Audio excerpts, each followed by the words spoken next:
Hi ಎಲ್ರಿಗೂ ನಮಸ್ಕಾರ. ಇವತ್ತಿನ ತರಗತಿಯಲ್ಲಿ current affairs, monthly current affairs ಏನು ಯಾವಾಗಲೂ ಮಂತ್ ಎಂಡಿಂಗ್ ಮಾಡ್ತಿರ್ತೀವಿ. ಅದರದ್ದು ಇವತ್ತು ಮೇ ತಿಂಗಳು 2025 ಮೇ ತಿಂಗಳ ಕರೆಂಟ್ ಅಫೇರ್ಸನ್ನು ಇವತ್ತು ನೋಡೋಣ.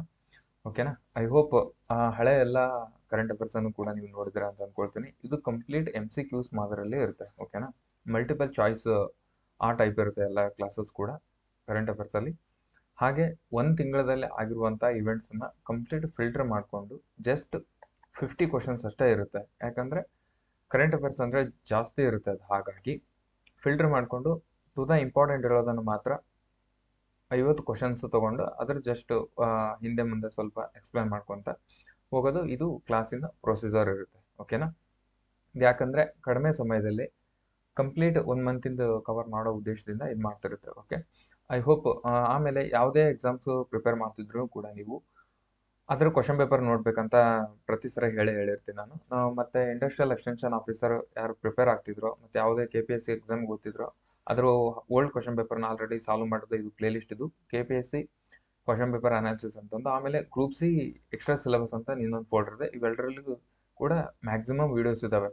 ಗ್ರೂಪ್ ಸಿ ಎಕ್ಸ್ಟ್ರಾ ಸಿಲೆಬಸ್ ಅಲ್ಲಿ ಅಂದರೆ ಸಹಕಾರ ಸಂಘ, ಪಂಚಾಯತು, ಭೂ ಸುಧಾರಣೆ, ಆಮೇಲೆ ಅದರಲ್ಲಿ ಕರ್ನಾಟಕಕ್ಕೆ ಸಂಬಂಧಿಸಿದಂತೆ ಪರಿಸರ ಸಮಸ್ಯೆಗಳು, ಈ ಥರ ಏನು ಎಕ್ಸ್ಟ್ರಾ ಸಿಲೆಬಸ್ ಇದಾವೆ KPSC ಅಲ್ಲಿ ಕೊಟ್ಟಿರುವಂಥ ಅದನ್ನು ಸಪ್ರೇಟ್ ಅಂತಲೂ ಒಂದು ಫೋಲ್ಡರ್ ಮಾಡಿದ್ದೀನಿ. ಆಮೇಲೆ KPSC ಅಲ್ಲಿ ಆಲ್ರೆಡಿ ಎಕ್ಸಾಮ್ ನಡೆದಿರೋ ಕ್ವಶನ್ ಪೇಪರನ್ನು ಅನಾಲಿಸಿಸ್ ಮಾಡಿದ್ದೀನಿ. ಇದು 2 ಫೋಲ್ಡರಲ್ಲಿ ಕೂಡ ಇವು ಮ್ಯಾಕ್ಸಿಮಮ್ ಇವು ಈ ಟಾಪಿಕ್ ನೋಡ್ಕೊಂಡ್ರೆ ನಿಮಗೆ ಎಕ್ಸಾಮಲ್ಲಿ ಏನು ಕೇಳ್ತಾನೆ, ಏನು ಪ್ಯಾಟ್ರನ್ ಇದೆ, ಯಾವ ರೀತಿ ಕ್ವಶನ್ಸ್ ಬರ್ತಿದ್ದಾವೆ, ಯಾವ ಲೆವೆಲಲ್ಲಿ ಬರ್ತಿದ್ದಾವೆ ಅರ್ಥ ಆಗ್ಬೇಕಂದ್ರೆ ಇದನ್ನು ನೋಡ್ಬೇಕು ನೀವು. ಓಕೆನಾ? ಇಲ್ಲಿ ಉಳಿದದ್ದೇನೋ ಗ್ರೂಪ್ ಸಿ ಎಕ್ಸ್ಟ್ರಾ ಸಿಲೆಬಸ್ ಅಂತ ಇದೆ ಅಲ್ವಾ, theory plus previous year questions, ಆ ರೀತಿ ಇದರಲ್ಲಿ ಪ್ರೋಸೆಸ್ ಇದೆ. ಫಸ್ಟ್ ಒಂದ್ಸರಿ ಥೇರಿ ಎಲ್ಲ ಕ್ಲಾಸ್ ಮಾಡಿಕೊಂಡು ಆಮೇಲೆ ಪಂಚಾಯತ್ ಥೇರಿ ಮಾಡ್ತೀನಿ ಅಂದರೆ, ಇವಾಗ ಪಂಚಾಯತು ಥೇರಿ ಕ್ಲಾಸ್ ಮಾಡ್ತಿದ್ರೆ ಅದರದ್ದೇ ಮತ್ತೆ MCQs ಓಲ್ಡ್ ಕ್ವಶನ್ ಪೇಪರಲ್ಲಿ ಏನು ಕೊಡ್ತಾನೆ ಆ ಟಾಪಿಕ್ ಮೇಲೆ, ಆ ರೀತಿ ಕ್ಲಾಸಸ್ ಇರುತ್ತೆ. ನಿಮ್ಗೆ ಬೇಕಂದವರು ಯೂಸ್ ಮಾಡ್ಕೋಬೋದು. ಇದು ಬಟ್ ಫ್ರೀ ಇರಲ್ಲ. ನೀವು ಜಾಯ್ನ್ ಆದ್ಮೇಲೆ ಇದು ಸಬ್ಸ್ಕ್ರೈಬ್ ಆಗಿ ಈ ಚಾನಲ್ ಕ್ಲಾಸ್ ನೋಡ್ತಿದ್ರಲ್ಲ, ಸಬ್ಸ್ಕ್ರೈಬ್ ಆದಮೇಲೆ ಇಲ್ಲಿ ಪಕ್ಕದಲ್ಲಿ ಜಾಯ್ನ್ ಬಟನ್ ಅಂತ ಬರುತ್ತೆ. ಓಕೆನಾ? ಇಲ್ಲಿ 59ಗೆ ಜಾಯ್ನ್ ಆಗಬೇಡಿ, 89ಗೂ ಕೂಡ ಜಾಯ್ನ್ ಆಗಿಬಿಡಿ. ಇಲ್ಲಿ 159 ಅಂತ ಇದೆ ನೋಡ್ರಿ, 159 ಅಂತ. ಇದಕ್ಕೆ ನೀವು ಜಾಯ್ನ್ ಆದ್ರೆ ಅಂದರೆ ಅದರಲ್ಲಿ KPSC ಅನಾಲಿಸಿಸ್ ಮಾಡಿರೋ ಎಲ್ಲ ಕ್ವಶನ್ ಪೇಪರು ಪ್ಲಸ್ ಎಕ್ಸ್ಟ್ರಾ ಸಿಲೆಬಸಲ್ಲಿ ಏನೇನಿದೆ ಅದಿಷ್ಟು ನಿಮಗೆ ಕ್ಲಾಸಸಲ್ಲಿ ಸಿಗ್ತವೆ. ಬೇಕಂದ್ರೆ ನೀವು ಯೂಸ್ ಮಾಡ್ಕೋಬೋದು ಅಂತ ಹೇಳ್ತಾ ಇವತ್ತಿನ ಕರೆಂಟ್ ಅಫೇರ್ಸಿನ ಮೊದಲ ಪ್ರಶ್ನೆ ಏನಿದೆ ಅಂದರೆ, ಪ್ರವಾಹ ಪೋರ್ಟಲ್ ಅನ್ನು ಯಾವ ಸಂಸ್ಥೆ ಪ್ರಾರಂಭಿಸಿತು? ಪ್ರವಾಹ ಇದು ಪೋರ್ಟಲ್ ಅಂತೆ. ಎಕ್ಸಾಮಲ್ಲಿ ಏನು ಕೇಳ್ತಾನೆ ಮ್ಯಾಕ್ಸಿಮಮ್ ಆಗಿ ಕರೆಂಟ್ ಅಫೇರ್ಸಲ್ಲಿ ಪೋರ್ಟಲ್ಸ್ ಕೇಳ್ತಾನೆ. ಆಮೇಲೆ ಸೈನ್ಸ್ ಆ್ಯಂಡ್ ಟೆಕ್ ರಿಲೇಟೆಡ್ ಏನಾದರೂ ನ್ಯೂಸಲ್ಲಿದ್ದರೆ ಅದನ್ನು ಕೇಳ್ತಾನೆ. ಆಮೇಲೆ ಯಾವುದಾದ್ರೂ ಸ್ಯಾಟಲೈಟ್ ನ್ಯೂಸಲ್ಲಿದ್ದರೆ, ಆಮೇಲೆ ಯಾವುದಾದ್ರೂ ಸ್ಯಾಟಲೈಟ್ ನ್ಯೂಸಲ್ಲಿದ್ದರೆ ಕೇಳ್ತಾನೆ. ಆಮೇಲೆ ಯಾವ್ಯಾವ ದೇಶ ಜಂಟಿ ಆದವು ಆ ರೀತಿ. ಆಮೇಲೆ ಪಾಕಿಸ್ತಾನ ಮೇಲೆ ಆಪರೇಷನ್ ಸಿಂಧೂರ ಮಾಡಿದ್ರಲ್ವ, ಅದರಲ್ಲಿ ಯಾವ ಮಿಷನ್ ಯೂಸ್ ಮಾಡಿದ್ರು, ಈ ರೀತಿ ಕ್ವಶನ್ಸ್ ಬರ್ತವೆ ಕರೆಂಟ್ ಅಫೇರ್ಸಲ್ಲಿ. ನೀವು ಟು ದ ಪ್ರಪಂಚದಲ್ಲೇ ಮೊದಲು ಅಂತ ಏನಾದರೂ ಕಂಟೆಂಟ್ ಬಂತಂದರೆ ಅದು ಇಂಪಾರ್ಟೆಂಟ್ ಫಸ್ಟ್ ಒಂದು. ಆಮೇಲೆ ಭಾರತದ ಮೊದಲು ಅಂತ ಬಂದರೆ ಅದು ಇಂಪಾರ್ಟೆಂಟ್. ಕರ್ನಾಟಕದ ಮೊದಲು, ಕರ್ನಾಟಕದಲ್ಲಿ ಮೊಟ್ಟ ಮೊದಲು, ಈ ಥರ ಏನಾದರೂ ನೀವು ಕರೆಂಟ್ ಅಫೇರ್ಸಲ್ಲಿ ಓದ್ತಿದ್ರೆ ಅಂದರೆ ಅದು ಎಕ್ಸಾಮ್ಗೆ ಇಂಪಾರ್ಟೆಂಟ್ ಆಗಿರ್ತದೆ ನಿಮಗೆ. ಓಕೆನಾ? ಅಂಥವನ್ನ ನೋಡ್ಕೋಬೇಕು. ಆಮೇಲೆ ಸೈನ್ಸ್ ಆ್ಯಂಡ್ ಟೆಕ್ ರಿಲೇಟೆಡ್ ಏನಾದರೂ ಕರೆಂಟ್ ಅಫೇರ್ಸ್ ಬಂದರೆ ಅದು ಇಂಪಾರ್ಟೆಂಟು. ಆ ರೀತಿ ಕರೆಂಟ್ ಅಫೇರ್ಸನ್ನು ಚೂಸ್ ಮಾಡ್ಕೊಂಡು ಓದಬೇಕು. ಈ ಪೋರ್ಟಲ್ ಬಂತಂದರೆ, ಆಮೇಲೆ ಆ್ಯಪ್ಗಳು ಬಂತಂದರೆ, ಆಮೇಲೆ ಏನಾದರೂ ಹೊಸದಾಗಿ ಸ್ಕೀಮ್ ಬಂದರೆ ಆ ಸ್ಕೀಮ್ಗಳು ಹೆಲ್ತ್ ರಿಲೇಟೆಡ್ ಇದ್ದರೆ, ಆಮೇಲೆ ರೈತರ ರಿಲೇಟೆಡ್ ಇದ್ದರೆ ಇಂಥವು, ಆಮೇಲೆ ಸ್ಟೂಡೆಂಟ್ ರಿಲೇಟೆಡ್, ಈ ಥರ ಸ್ಪೆಷಲಿ ಮಹಿಳೆಯರಿಗೆ, ಆಮೇಲೆ SC/ST ಜನಾಂಗ, ಈ ರೀತಿ ಏನಾದರೂ ಸ್ಪೆಸಿಫಿಕ್ ಆಗಿ ಮಾಡಿದರೆ ಅಂಥವು ಕ್ವಶನ್ಸು ಎಕ್ಸಾಮಲ್ಲಿ ಜಾಸ್ತಿ ಬರ್ತವೆ. ಓಕೆನಾ? ಆ ರೀತಿ ಫೈಂಡ್ ಔಟ್ ಮಾಡ್ಕೋಬೇಕು. ಈಗ ಪ್ರವಾಹ ಪೋರ್ಟಲ್ ಯಾವ ಸಂಸ್ಥೆ ಪ್ರಾರಂಭಿಸಿತು ಅಂತ ಕೇಳಿದಾನೆ. ಡೈರೆಕ್ಟ್ ಆನ್ಸರ್ ನೋಡೋದಾದ್ರೆ RBI. ಓಕೆನಾ? ಭಾರತೀಯ ರಿಸರ್ವ್ ಬ್ಯಾಂಕ್ ಇದನ್ನ ಪ್ರವಾಹ ಪೋರ್ಟಲ್ ಅನ್ನ ಸ್ಟಾರ್ಟ್ ಮಾಡ್ತದೆ. ಯಾವಾಗ? ಮೇ 1, 2025ರಿಂದ ಎಲ್ಲ ಬ್ಯಾಂಕ್ಗಳು, ಹಣಕಾಸಿನ ಸಂಸ್ಥೆಗಳು ಮತ್ತು ನಿಯಂತ್ರಿತ ಸಂಸ್ಥೆಗಳು ಪ್ರವಾಹ ಪೋರ್ಟಲ್ ಮೂಲಕ ಅರ್ಜಿಗಳನ್ನು ಸಲ್ಲಿಸುವುದು ಕಡ್ಡಾಯಗೊಳಿಸಿದೆ. ಓಕೆನಾ? ಪ್ರವಾಹ ಎಂದ್ರೆ ನಿಯಂತ್ರಕ ಅಪ್ಲಿಕೇಶನ್ ಮೌಲ್ಯೀಕರಣ ಮತ್ತು ಅಧಿಕಾರಕ್ಕೆ ವೇದಿಕೆಯಾಗಿದೆ. ಓಕೆನಾ? ಇದು ಯಾರು ಸ್ಟಾರ್ಟ್ ಮಾಡಿದ್ರು? RBI ಅವರು ಸ್ಟಾರ್ಟ್ ಮಾಡಿದ್ದಾರೆ. ನೆಕ್ಸ್ಟ್, ಭವಿಷ್ಯದ ಎನ್ಪಾಲಿಟಿಸ್ ತಡೆಗಟ್ಟುವಿಕೆ, ಹವಾಮಾನ ಬದಲಾವಣೆ ಮತ್ತು ಸಾಂಕ್ರಾಮಿಕ ರೋಗ ಎಂಬ ಶೀರ್ಷಿಕೆ ಜಾಗತಿಕ ಅಭಿಯಾನವನ್ನು ಯಾವ ದೇಶ ಪ್ರಾರಂಭಿಸಿದೆ ಅಂತ ಕೇಳಿದಾನೆ. ನಿಮಗೆ ವಿಡಿಯೋ ಬಹಳ ಸ್ಲೋ ಆಯ್ತಂದ್ರೆ ಸ್ಪೀಡ್ ಇಟ್ಕೊಂಡು ನೋಡಿ, 2x ಸ್ಪೀಡ್ ಇಟ್ಕೊಂಡು ನೋಡ್ರೆ ಒಳ್ಳೆ ಎಫೆಕ್ಟಿವ್ ಇರುತ್ತೆ ನಿಮಗೆ. ಓಕೆನಾ? Which country has launched global compliment title ಅಂತಂದು ಈ ಥರ ಕೇಳಿದನಲ್ಲ, ಇದು ಯಾವ ದೇಶ ಪ್ರಾರಂಭಿಸಿದೆ ಅಂತ ಕೇಳಿದಾನೆ. ಏನಂದ್ರೆ ಭವಿಷ್ಯದ ಎನ್ಪಾಲಿಟಿಸ್ ತಡೆಗಟ್ಟುವಿಕೆಯನ್ನು ಯಾವ ದೇಶ ಪ್ರಾರಂಭಿಸಿದೆ? ಯುನೈಟೆಡ್ ಸ್ಟೇಟ್ಸ್, ಒಂದೇ ಆಪ್ಷನ್ ಯುನೈಟೆಡ್ ಸ್ಟೇಟ್ಸ್ ಕೊಟ್ಟಿದ್ದಾನೆ, ಫ್ರಾನ್ಸ್ ಕಿಂಗ್ಡಮ್ ಕೊಟ್ಟಿದ್ದಾನೆ, ಆಮೇಲೆ ಭಾರತ ಕೊಟ್ಟಿದ್ದಾನೆ. ರೈಟ್ ಆನ್ಸರ್ ಇದಕ್ಕೆ ಯುನೈಟೆಡ್ ಕಿಂಗ್ಡಮ್ ಆಗಿರ್ತದೆ. ಓಕೆನಾ. ಇದು ಮೊದಲ ಆರೋಗ್ಯ ದತ್ತಿ ಸಂಸ್ಥೆ. ಇಂಟರ್ನ್ಯಾಷನಲ್ ಎನ್ಸೆಫಾಲಿಟಿಸ್ ಬಗ್ಗೆ ಜಾಗೃತಿ ಮೂಡಿಸಲು ಲಸಿಕೆಯನ್ನು ಉತ್ತೇಜಿಸಲು ಭವಿಷ್ಯದ ಎನ್ಸೆಫಾಲಿಟಿಸ್ ಅನ್ನು ತಡೆಗಟ್ಟುವುದು ಇದರ ಉದ್ದೇಶವಾಗಿರುತ್ತದೆ. ಓಕೆನಾ. ಹವಾಮಾನ ಬದಲಾವಣೆ ಮತ್ತು ಸಾಂಕ್ರಾಮಿಕ ರೋಗ ಎಂಬ ಜಾಗತಿಕ ಅಭಿಯಾನವನ್ನು ಕೂಡ ಪ್ರಾರಂಭಿಸಿದೆ. ನೆಕ್ಸ್ಟ್ ಮೂರನೇ ಕ್ವಶನ್ ಏನಿದೆ, Indian institute of creative technology ಯಾವ ನಗರದಲ್ಲಿದೆ? Indian institute of creative technology ಯಾವ ನಗರದಲ್ಲಿದೆ? ಮುಂಬೈ, ಬೆಂಗಳೂರು, ಚೆನ್ನೈ, ಭೋಪಾಲ್ ಅಂದ್ರೆ ಮುಂಬೈಯಲ್ಲಿದೆ. ಇದು ಕೇಂದ್ರ ಮಾಹಿತಿ ಮತ್ತು ಪ್ರಸಾರ ಸಚಿವ ಅಶ್ವಿನ್ ವೈಷ್ಣವ್ ಅವರು ವೇವ್ಸ್ 2025 ಕಾರ್ಯಕ್ರಮದ ಸಂದರ್ಭದಲ್ಲಿ ಮುಂಬೈನಲ್ಲಿ ಇಂಡಿಯನ್ ಇನ್ಸ್ಟಿಟ್ಯೂಟ್ ಆಫ್ ಕ್ರಿಯೇಟಿವ್ ಟೆಕ್ನಾಲಜಿಯನ್ನು ಉದ್ಘಾಟಿಸಿದರು. ಎಲ್ಲಿದೆ? ಇದು ಮುಂಬೈಯಲ್ಲಿದೆ. ಇದು ಇಂಪಾರ್ಟೆಂಟ್ ಈಗ. ಓಕೆ. ನೆಕ್ಸ್ಟ್, ಯಾವ ಸಂಸ್ಥೆಯು ಭಯೋತ್ಪಾದನಾ ವಕಾಲತ್ತು ಜಾಲದ ಬಲಿಪಶುಗಳು ಉಪಕ್ರಮವನ್ನು ಪ್ರಾರಂಭಿಸಿದೆ? ಯಾವ ಸಂಸ್ಥೆಯು ಭಯೋತ್ಪಾದನಾ ವಕಾಲತ್ತು ಜಾಲದ ಬಲಿಪಶುಗಳ ಉಪಕ್ರಮವನ್ನು ಪ್ರಾರಂಭಿಸಿದೆ ಅಂತ ಕೇಳಿದ್ರೆ ಇದಕ್ಕೆ ವಿಶ್ವಸಂಸ್ಥೆಯ ಭಯೋತ್ಪಾದನಾ ನಿಗ್ರಹ ಕಚೇರಿ. ಓಕೆನಾ. ವಿಶ್ವಸಂಸ್ಥೆಯ ಭಯೋತ್ಪಾದನಾ ನಿಗ್ರಹ ಕಚೇರಿಯಿಂದ ಸ್ಟಾರ್ಟ್ ಮಾಡಿರ್ತದೆ. ನೆಕ್ಸ್ಟ್, ಅಂತಾರಾಷ್ಟ್ರೀಯ ಹಣಕಾಸು ನಿಧಿ IMF ಅಂತ ಏನ್ ಕರಿತೀವಲ್ವಾ, ಅಂತಾರಾಷ್ಟ್ರೀಯ ಹಣಕಾಸು, ಇದು ಇಂಪಾರ್ಟೆಂಟ್. IMF ಇಂಪಾರ್ಟೆಂಟ್ ನಮಗೆ. ಓಕೆನಾ. ಇದ್ರ ಮೇಲೆ ಬೇಸಿಕ್ ಸಬ್ಜೆಕ್ಟ್ ಮೇಲೆ ಕೂಡ ಕ್ವಶನ್ಸ್ ಬರ್ಬೋದು. ಓಕೆನಾ. IMF important. ವರದಿಯ ಪ್ರಕಾರ 2025ರಲ್ಲಿ ಯಾವ ದೇಶವು ಅತಿ ಹೆಚ್ಚು ಸಾಲ GDP, ಓಕೆನಾ, GDPಯಲ್ಲಿ ಅನುಪಾತ ಹೊಂದಿದೆ? ಅತ್ಯಂತ ಕಡಿಮೆ GDP ಯಾವ್ದು ಹೊಂದಿದೆ ಅಂತ ಕೇಳಿದಾನೆ. ಯಾವ್ದ್ರ ಪ್ರಕಾರ? IMF ಪ್ರಕಾರ. ಯಾವ್ದಂದ್ರೆ ಇದು ರೈಟ್ ಆನ್ಸರ್ ಸುಡಾನ್ ಆಗಿರುತ್ತೆ. Right answer Sudan. ಅಂತಾರಾಷ್ಟ್ರೀಯ ಹಣಕಾಸು ನಿಧಿ IMF ಅಂತ ಏನ್ ಕರಿತೀವಲ್ವಾ, ಇದು ಸಾರ್ವಜನಿಕ ಸಾಲವು 2020 ದಾಖಲೆಗೆ 2019 ಕೋವಿಡ್-19 ಸಾಂಕ್ರಾಮಿಕ ಮಟ್ಟದ ಒಟ್ಟು ದೇಶೀಯ ಉತ್ಪನ್ನ GDP 98.9ಕ್ಕಿಂತ ಹೆಚ್ಚಾಗಬಹುದೆಂದು ಅಂದಾಜಿಸಿದೆ.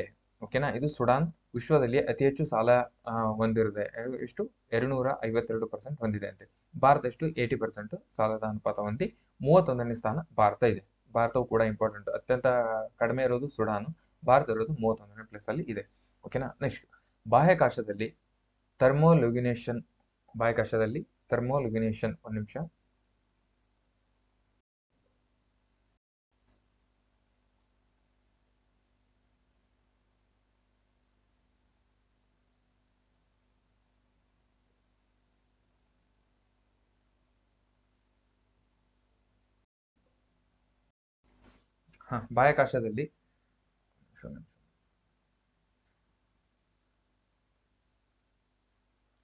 ಬಾಹ್ಯಾಕಾಶದಲ್ಲಿ ಥರ್ಮೋಲ್ಯುಗಿನೇಷನ್ ಅಧ್ಯಯನ ಮಾಡಲು ಯಾವ ಸಂಸ್ಥೆಯು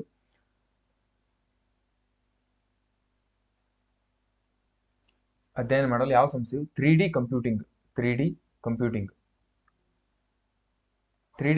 ಮಾದರಿಯನ್ನು ಅಭಿವೃದ್ಧಿಪಡಿಸಿದೆ ಅಂತ ಕೇಳಿದಾನೆ. ಇದಕ್ಕೆ ರೈಟ್ ಆನ್ಸರ್ ಏನಂದ್ರೆ ಭಾರತೀಯ ಬಾಹ್ಯಾಕಾಶ ವಿಜ್ಞಾನ ಮತ್ತು ತಂತ್ರಜ್ಞಾನ ಸಂಸ್ಥೆಯು ಇದನ್ನ 3D ಕಂಪ್ಯೂಟಿಂಗ್ ಮಾಡಿರ್ತದೆ. ಇಂಥವು 3D ಅಂತ ಬಂದ್ರೆ, ಈ ತರ ಯೂನಿಕ್ ಆಗಿ ಏನಾದ್ರು ಕ್ವಶನ್ಸ್ ಬಂದ್ರೆ ಅಂತವು ಬರ್ತಿರ್ತವೆ.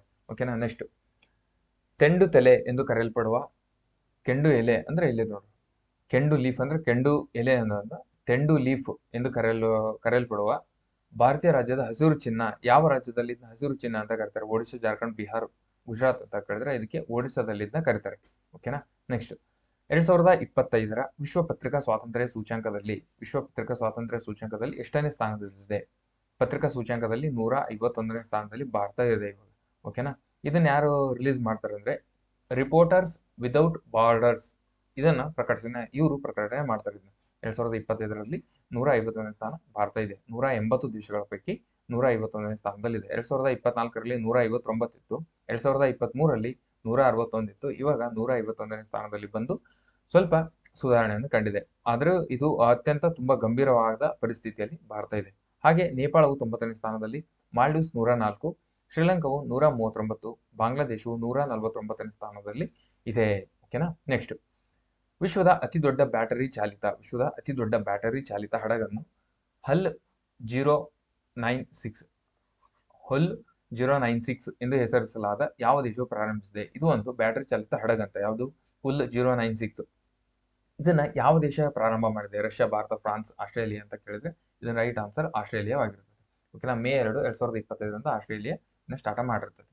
ನೆಕ್ಸ್ಟ್, ಭಾರತದ ಪುರಾತತ್ವ ಸಮೀಕ್ಷೆಯು ಇತ್ತೀಚೆಗೆ ಯಾವ ಸ್ಥಳದಲ್ಲಿ ಕೆಳ ಪ್ಯಾಲಿಯೋಲಿಥಿಕ್ ಯುಗದ ಇತಿಹಾಸ ಪೂರ್ವ ಉಪಕರಣಗಳನ್ನು ಕಂಡು ಹಿಡಿದಿದೆ ಅಂದ್ರೆ ಮಂಗರ್ಬಾನಿಯಲ್ಲಿ ಇದನ್ನ ಕಂಡು ಹಿಡಿದಿದ್ದಾರೆ. ಮಂಗರ್ಬಾನಿ ಇದು ಎಲ್ಲಿದೆ ಅಂದ್ರೆ ಇದು ಪ್ರಾಚೀನ ಮಾನವ ಉಪಸ್ಥಿತಿ ಎತ್ತಿ ತೋರಿದೆ. ಇದು ದೆಹಲಿ ಮತ್ತು ಹರಿಯಾಣದ ಕಡೆಯಲ್ಲಿ ಅರಾವಳಿ ಬೆಟ್ಟಗಳಲ್ಲಿ ಪವಿತ್ರ ತೋಪು ಮತ್ತು ಪ್ಯಾಲಿಯೋಲಿಥಿಕ್ ತಾಣಗಳಲ್ಲಿ ಕಂಡು ಬರ್ತದೆ. ಯಾವುದು? ಮಂಗರ್ಬಾನಿ. ಕ್ವಶನ್ ಏನ್ ಕೇಳ್ಬೋದು ಅಂದ್ರೆ ಮಂಗರ್ಬಾನಿ ಯಾವ ರಾಜ್ಯದಲ್ಲಿದೆ, ಎಲ್ಲಿದೆ ಅಂತ ಕೇಳ್ಬೋದು. ಓಕೆನಾ. ನೆಕ್ಸ್ಟ್, ಜಿನೋಮ್ ಸಂಪಾದಿತ ಅಕ್ಕಿ ಪ್ರಭೇದಗಳನ್ನು ಅಭಿವೃದ್ಧಿಪಡಿಸಿದ ವಿಶ್ವದ ಮೊದಲ ದೇಶ. ಮೊದಲ ಅಂತ ಬಂದ್ರೆ ಇಂಪಾರ್ಟೆಂಟ್ ಅಂತ ಇದೆ. ಓಕೆನಾ. ಜಿನೋಮ್ ಸಂಪಾದಿತ ಅಕ್ಕಿ ಪ್ರಭೇದಗಳನ್ನು ಅಭಿವೃದ್ಧಿಪಡಿಸಿದ ವಿಶ್ವದ ಮೊದಲ ದೇಶ. ಫಸ್ಟ್ ಅಂತ ಬಂತಂದ್ರೆ ಇಂಪಾರ್ಟೆಂಟ್ ಅಂತ ಹೇಳಿದ್ದೀನಿ. ಕ್ವಶನ್ ಬರೋ ಚಾನ್ಸಸ್ ಜಾಸ್ತಿ ಇರುತ್ತೆ. ಓಕೆನಾ. ವಿಶ್ವದ ಮೊದಲ ದೇಶ ಯಾವುದು? ಜಪಾನ್, ಚೀನಾ, ಭಾರತ, ವಿಯೆಟ್ನಾಂ ಅಂತ ಕೇಳಿದ್ರೆ ಭಾರತ. ಅದರಲ್ಲಿ ಭಾರತ ಅಂತ ಬಂದ್ರು, ಪ್ರಪಂಚದಲ್ಲಿ ಮೊದಲ ಅಂತಂದು ಹೆಸರು ಬಂದು ಅದರಲ್ಲಿ ಭಾರತ ಅಂತ ಬಂತಂದ್ರೆ ಕ್ವಶನ್ಸ್ ಬರೋ ಚಾನ್ಸಸ್ ಬಹಳ ಇರುತ್ತೆ. ಓಕೆನಾ. ಜಿನೋಮ್ ಸಂಪಾದಿತ ಅಕ್ಕಿ ಪ್ರಭೇದಗಳನ್ನು ಅಭಿವೃದ್ಧಿಪಡಿಸಿದ ವಿಶ್ವದ ಮೊದಲ ದೇಶ ಯಾವುದಂದ್ರೆ ಭಾರತ ಆಗಿರ್ತದೆ. ಓಕೆನಾ. ನೆಕ್ಸ್ಟ್, 2025 ವಿಶ್ವ ಅಸ್ತಮ ದಿನ ಯಾವ ದಿನದಿಂದ ಆಚರಣೆ ಮಾಡಿದ್ರು ಅಂದ್ರೆ ಮೇ 6 ಅಂತ. ಅದೇ ಅಷ್ಟೊಂದು ಇಂಪಾರ್ಟೆಂಟ್ ಬೇಡ. ಪುಲಿಟ್ಜರ್ ಪ್ರಶಸ್ತಿಯು ಯಾವ ಕ್ಷೇತ್ರಕ್ಕೆ ಸಂಬಂಧಿಸಿದೆ? ಅದನ್ನ ಆಲ್ರೆಡಿ ಬಹಳ ಸರಿ ಕೇಳ್ಬಿಡ್ತಾರೆ ಈ ಕ್ವಶನ್. ಓಕೆನಾ. ಇದು ಇಂಪಾರ್ಟೆಂಟ್. ಪುಲಿಟ್ಜರ್ ಪ್ರಶಸ್ತಿಯನ್ನು ಯಾವ ಕ್ಷೇತ್ರಕ್ಕೆ ಸಂಬಂಧಿಸಿ, ಯಾವ ಫೀಲ್ಡ್ಗೆ ಸಂಬಂಧಿಸಿದೆ ಇದು? ಓಕೆನಾ. ಕ್ರಿಯೆಗೋ, ಪ್ರವಾಸೋದ್ಯಮಕ್ಕೋ, ಪತ್ರಿಕೋದ್ಯಮಕ್ಕೋ, ಮನೋರಂಜನೆಗೋ, ಕೃಷಿಗೋ ಅಂದ್ರೆ ಪತ್ರಿಕೋದ್ಯಮಕ್ಕೆ ಪುಲಿಟ್ಜರ್ ಪ್ರಶಸ್ತಿಯನ್ನು ಕೊಡ್ತಾರೆ 2025ರಲ್ಲಿ. ಇದನ್ನು ಕೊಟ್ಟಿದ್ದಾರೆ, ಹಾಗಾಗಿ ಇದು ನ್ಯೂಸ್ ಅಲ್ಲಿ ಬಂದಿದೆ. ಇದನ್ನ ಯಾವಾಗ ಸ್ಥಾಪನೆ ಮಾಡ್ತಾರೆ ಅಂದ್ರೆ 1917ರಲ್ಲಿ ಸ್ಥಾಪನೆ ಮಾಡಿ ಇದನ್ನು ಕೊಲಂಬಿಯಾ ವಿಶ್ವವಿದ್ಯಾಲಯವು ನಿರ್ವಹಣೆ ಮಾಡ್ತದೆ. ಪುಲಿಟ್ಜರ್ ಪ್ರಶಸ್ತಿಯನ್ನು ಕ್ವಶನ್ ಹೆಂಗ್ ಕೇಳ್ಬೋದು ಅಂದ್ರೆ, ಪತ್ರಿಕೋದ್ಯಮಕ್ಕೆ ಕೊಡಮಾಡುವಂತಹ ಪುಲಿಟ್ಜರ್ ಪ್ರಶಸ್ತಿಯನ್ನು ಯಾವ ವಿಶ್ವವಿದ್ಯಾಲಯವು ನಿರ್ವಹಣೆ ಮಾಡ್ತತಿ ಅಂತ ಕೂಡ ಕ್ವಶನ್ಸ್ ಕೇಳೋ ಚಾನ್ಸ್ ಇರ್ತತಿ. ಆ ತರ ಕೇಳಿದಾಗ ಅದಕ್ಕೆ ರೈಟ್ ಆನ್ಸರ್ ಏನಂದ್ರೆ ಕೊಲಂಬಿಯಾದಲ್ಲಿ ನಿರ್ವಹಣೆ ಮಾಡ್ತಾರೆ. ನೆಕ್ಸ್ಟ್, ರಸ್ತೆ ಅಪಘಾತದ ಸಂತ್ರಸ್ತರಿಗೆ ಉಚಿತ ವೈದ್ಯಕೀಯ ಚಿಕಿತ್ಸೆ ಭಾರತ ಸರ್ಕಾರ ಪ್ರಾರಂಭಿಸಿದ ಯೋಜನೆ ಹೆಸರೇನು? ಓಕೆನಾ. ರಸ್ತೆ ಅಪಘಾತ ಮಾಡಿದಾಗ ಅವ್ರಿಗೆ ಉಚಿತ ವೈದ್ಯಕೀಯ ಚಿಕಿತ್ಸೆ ಕೊಡ್ಬೇಕಂತಂದು ಗೌರ್ಮೆಂಟ್ ಆಫ್ ಇಂಡಿಯಾ ಅದನ್ನ ಒಂದು ಯೋಜನೆಯನ್ನು ಮಾಡಿದೆ. ಅದು ಯೋಜನೆ ಹೆಸರು ಯಾವುದು ಅಂತ ಕೇಳಿದಾನೆ. ಇದೆಲ್ಲ 2025ರಲ್ಲಿ ಬಂದಿರುವ ಯೋಜನೆಗಳು ನೋಡ್ರಿ, ಎಲ್ಲ 2025ರಲ್ಲಿ. ಹಂಗಾದ್ರೆ ಯಾವ್ದು ಹೆಸರು? ರಸ್ತೆ ಅಪಘಾತ ಸಂತ್ರಸ್ತರಿಗೆ ನಗದು ರಹಿತ ಚಿಕಿತ್ಸೆ ಯೋಜನೆ 2025. ಓಕೆನಾ. ಅದ್ರ ಹೆಸರು ರಸ್ತೆ ಅಪಘಾತ ಸಂತ್ರಸ್ತರಿಗೆ ನಗದು ರಹಿತ ಚಿಕಿತ್ಸೆ ಯೋಜನೆ 2025. ಓಕೆ. ನೆಕ್ಸ್ಟ್, ಯಾವ ನಗರದ ವಿಮಾನ ನಿಲ್ದಾಣವು ಮೊದಲ ಡಿಜಿಟಲ್ ವಿಮಾನ ನಿಲ್ದಾಣ? Digital important. ಓಕೆನಾ. ಡಿಜಿಟಲ್ ವಿಮಾನ ನಿಲ್ದಾಣ ಕಾರ್ಯಾಚರಣೆ ನಿಯಂತ್ರಣ ಕೇಂದ್ರವನ್ನು ಪ್ರಾರಂಭಿಸಿದೆ. ದೆಹಲಿ, ಮುಂಬೈ, ಲಕ್ನೋ ಮತ್ತು ಹೈದರಾಬಾದ್ ಅಂತ ಹೇಳಿದ್ರೆ ಮುಂಬೈಯಲ್ಲಿ ಮಾಡಿದ್ದಾರೆ. ಇದನ್ನ ಯಾರು ಮಾಡ್ತಾರೆ ಅಂದ್ರೆ ಅದಾನಿ ಗ್ರೂಪ್ ಆಫ್ ಅವರು ನಿರ್ವಹಣೆ ಮಾಡ್ತಿದ್ದಾರೆ. ಅಂತಾರಾಷ್ಟ್ರೀಯ ವಿಮಾನ ನಿಲ್ದಾಣ ಆಧುನೀಕರಣ ಡಿಜಿಟಲ್. ಓಕೆನಾ. ಮೊದಲ ಡಿಜಿಟಲ್ ಇದು ಎಲ್ಲಿ? ಮುಂಬೈಯಲ್ಲಿ. ನೆಕ್ಸ್ಟ್, ಸ್ಕ್ಲ್ಯಾಪ್ ಕ್ಷಿಪಣಿ ಯುನೈಟೆಡ್ ಕಿಂಗ್ಡಮ್ ಮತ್ತು ಯಾವ ದೇಶ ಜಂಟಿಯಾಗಿ ಅಭಿವೃದ್ಧಿಪಡಿಸಿದೆ? ಇದು ಆಪರೇಷನ್ ಸಿಂಧೂರ ಮಾಡಿದ್ರಲ್ವಾ, ಸಿಂಧೂರ ಅದರಲ್ಲಿ ಬರುತ್ತೆ, ಹಾಗಾಗಿ ಇದು ನ್ಯೂಸ್ ಅಲ್ಲಿ ಬಂದಿದೆ. ಇದನ್ನ ಯಾರ್ಯಾರು ಮಾಡಿದ್ರು ಅಂತ ಕೇಳಿದ್ರೆ ಫ್ರಾನ್ಸ್ ಪ್ಲಸ್ ಯುನೈಟೆಡ್ ಕಿಂಗ್ಡಮ್. ಓಕೆನಾ. ಆಪರೇಷನ್ ಸಿಂಧೂರದಲ್ಲಿ ಪಾಕಿಸ್ತಾನ ಆಕ್ರಮಿತ ಕಾಶ್ಮೀರ ಒಳಗೊಳ್ಳ ಭಯೋತ್ಪಾದಕ ಮೂಲಸೌಕರ್ಯಗಳನ್ನು ನಾಶಪಡಿಸಲು ಭಾರತೀಯ ರಫೇಲ್ ಫೈಟರ್ ಜೆಟ್ಗಳಿಂದ ಕ್ಷಿಪಣಿಗಳನ್ನು ಉಡಾಯಿಸಲಾಯಿತು. ಸ್ಕ್ಲ್ಯಾಪ್ ಎಂದರೆ ಸಿಸ್ಟಮ್ ಡಿ ಕ್ರೋಜಿಯೋಸರ್ ಆಟೋನೋಮಸ್ ಎ ಲ್ಯಾಂಗ್ ಪ್ರೋಟಿ ಎಂದು ಫ್ರೆಂಚ್ನಲ್ಲಿ ದೀರ್ಘ ಶ್ರೇಣಿಯ ಸ್ವಾಯತ್ತತೆ. ಓಕೆನಾ. ಇದನ್ನ ಫ್ರೆಂಚ್ನಲ್ಲಿ ದೀರ್ಘ ಶ್ರೇಣಿಯ ಸ್ವಾಯತ್ತತೆ ಕ್ರೂಸ್ ಕ್ಷಿಪಣಿ ಎಂದು ಕರೀತಾರೆ. ಹಾಗಾಗಿ ಇದನ್ನ ಫ್ರಾನ್ಸ್ ಮತ್ತು ಯುನೈಟೆಡ್ ಕಿಂಗ್ಡಮ್ ಅವ್ರು ಮಾಡಿರ್ತಾರೆ. ಅದನ್ನ ನಮ್ಮ ದೇಶವು ಕೂಡ ಬಳಸುತ್ತೆ. ಇದರಲ್ಲಿ Bharat, Egypt, Italy, Greece, Saudi Arabia, Qatar, United Arab Emirates ಇವರೆಲ್ಲರೂ ಕೂಡ ವಾಯುಪಡೆಯಲ್ಲಿ ಬಳಕೆ ಮಾಡ್ತಿದ್ದಾರೆ. ನೆಕ್ಸ್ಟ್, ವಿಶ್ವ ರೆಡ್ ಕ್ರಾಸ್ ದಿನವನ್ನು ಪ್ರತಿ ವರ್ಷ ಯಾವ ದಿನದಂದು ಆಚರಿಸಲಾಗುತ್ತದೆ? ವಿಶ್ವ ರೆಡ್ ಕ್ರಾಸ್ ದಿನ ಮೇ 8. ಓಕೆನಾ. ನೆಕ್ಸ್ಟ್, ಹರೋಪ್ ಡ್ರೋನ್ ಇದೊಂದು ಡ್ರೋನ್ ಯಾವ ದೇಶ ಅಭಿವೃದ್ಧಿ ಮಾಡಿದೆ?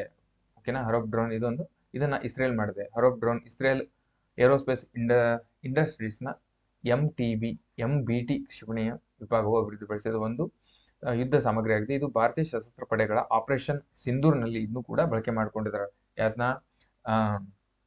ಹರೋಪ್ ಡ್ರೋನ್ ಇಸ್ರೇಲ್ನಲ್ಲಿ ಅಭಿವೃದ್ಧಿಪಡಿಸಿದ ಹರೋಪ್ ಡ್ರೋನ್ ಅನ್ನು ಕೂಡ ಆಪರೇಷನ್ ಸಿಂಧೂರದಲ್ಲಿ ವಾಯು ರಕ್ಷಣೆ ಪಡೆಗಳು ಬಳಕೆ ಮಾಡ್ಕೊಂಡಿದ್ದಾವೆ. ಹಾಗಾಗಿ ಇದು ಕೂಡ ನ್ಯೂಸ್ ಅಲ್ಲಿ ಬಂದಿದೆ. ನೆಕ್ಸ್ಟ್, ಮಧ್ಯಮ ಶ್ರೇಣಿಯ ಮೇಲ್ಮೈಯಿಂದ ಆಕಾಶಕ್ಕೆ ಹಾರುವ ಕ್ಷಿಪಣಿ. ಭಾರತ ಪರಿಸರ ವ್ಯವಸ್ಥೆ ಶೃಂಗಸಭೆ 2.0 ಎಲ್ಲಿ ನಡೆಯಿತು? ದೆಹಲಿ, ಹೈದರಾಬಾದ್, ಚೆನ್ನೈ, ಬೆಂಗಳೂರು ಅಂದ್ರೆ ದೆಹಲಿಯಲ್ಲಿ ನಡೀತದೆ. ಜಂಟಿ ಯುದ್ಧ ಅಧ್ಯಯನ ಕೇಂದ್ರ ಏರೋಸ್ಪೇಸ್ ಸರ್ವಿಸ್ ಇಂಡಿಯಾ ಮತ್ತು ಇಸ್ರೇಲ್ ಏರೋಸ್ಪೇಸ್ ಇಂಡಸ್ಟ್ರಿ ಜೊತೆಗೆ ಮೇ 7, 2025ರಂದು ನವದೆಹಲಿಯಲ್ಲಿ ಮಧ್ಯಮ ಶ್ರೇಣಿಯ ಮೇಲ್ಮೈನಿಂದ ಏರ್ ಕ್ಷಿಪಣಿ ಭಾರತ ಪರಿಸರ ವ್ಯವಸ್ಥೆ ಶೃಂಗಸಭೆ 2.0 ಅನ್ನು ಆಯೋಜಿಸಿತ್ತು. ಓಕೆನಾ. ನೆಕ್ಸ್ಟ್, ತಳಮಟ್ಟದ ಮಹಿಳೆಯರು ಮತ್ತು ಮಕ್ಕಳನ್ನು ಸಬಲೀಕರಣಗೊಳಿಸಲು ಯಾವ ರಾಜ್ಯ ಆದಿಶಕ್ತಿ ಅಭಿಯಾನವನ್ನು ಯಾವ ರಾಜ್ಯ ಮಾಡಿದೆ? ಆದಿಶಕ್ತಿ ಅಭಿಯಾನವನ್ನು ಯಾವ ರಾಜ್ಯ ಸ್ಟಾರ್ಟ್ ಮಾಡಿದೆ? ಮಧ್ಯಪ್ರದೇಶ್, ಗುಜರಾತ್, ಕರ್ನಾಟಕ, ಮಹಾರಾಷ್ಟ್ರ ಅಂತ. ಅಂದ್ರೆ ಇದು ರೈಟ್ ಆನ್ಸರ್ ಮಹಾರಾಷ್ಟ್ರ. ಯಾರ ನೆನಪಿಗಾಗಿ? ಅಹಲ್ಯಾಬಾಯಿ ಹೋಳ್ಕರ್ ಅವರ 300ನೇ ಜನ್ಮ ವಾರ್ಷಿಕೋತ್ಸವದ ಮಹಾರಾಷ್ಟ್ರ ಸಚಿವ ಇತ್ತೀಚೆಗೆ ಇದನ್ನ ಸ್ಟಾರ್ಟ್ ಮಾಡಿದ್ರು. ಯಾವುದರ ಉದ್ದೇಶಕ್ಕಾಗಿ? ಮಹಿಳೆಯರು ಮತ್ತು ಮಕ್ಕಳ ಸಬಲೀಕರಣಕ್ಕಾಗಿ ಆದಿಶಕ್ತಿ ಅಭಿಯಾನವನ್ನು ಎಲ್ಲಿ ಸ್ಟಾರ್ಟ್ ಮಾಡಿದ್ರು? ಮಹಾರಾಷ್ಟ್ರದಲ್ಲಿ. ಯಾರ ಉದ್ದೇಶಕ್ಕಾಗಿ? ಅಹಲ್ಯಾಬಾಯಿ ಹೋಳ್ಕರ್ ಅವರ 300ನೇ ಜನ್ಮ ವಾರ್ಷಿಕೋತ್ಸವದ ಉದ್ದೇಶದಿಂದ. ನೆಕ್ಸ್ಟ್, ಸಮುದ್ರದ ನೀರಿನ ಲವಣರಹಿತೀಕರಣಕ್ಕಾಗಿ ಯಾವ ಸಂಸ್ಥೆಯು ಹೆಚ್ಚಿನ ಒತ್ತಡದ ನ್ಯಾನೋಪೋರಸ್ ಬಹುರೂಪದ ಪಾಲಿಮೆರಿಕ್ ಮೆಂಬ್ರೇನ್ ಅನ್ನು ಅಭಿವೃದ್ಧಿಪಡಿಸಿದೆ?